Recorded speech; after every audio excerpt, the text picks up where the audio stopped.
Let's take a look at chapter 7 in David Peterson's book, Engaging with God. In chapter 6, we looked at how the Apostle Paul outlined a general sense of a theology or philosophy of worship, but now in some of the other letters that Paul wrote, we're looking at some more specific practical elements of what happens when the church actually gets together in the gathering or the assembly of God's people. We're looking at 1st and 2nd Corinthians as well as the book of Ephesians.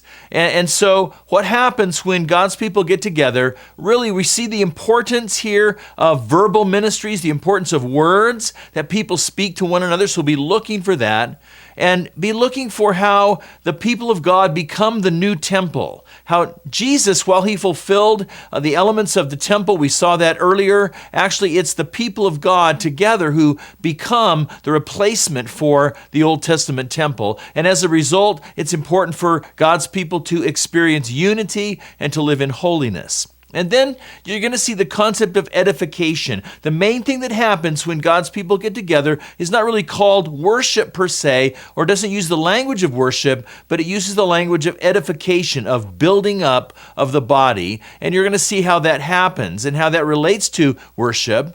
And then the idea of the church as the body of Christ, relating to each other as members of the same body, relating to Jesus as the head of the body. And then you'll see how some of those ideas are played out in particular situations in 1 Corinthians 10 and 11 with the Lord's Supper, and 1 Corinthians 14 that shows us a picture of the body when it assembles, when it gathers together.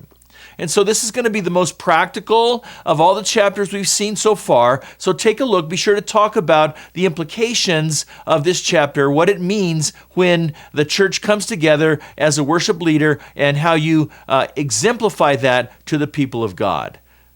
Bless you as you read chapter 7.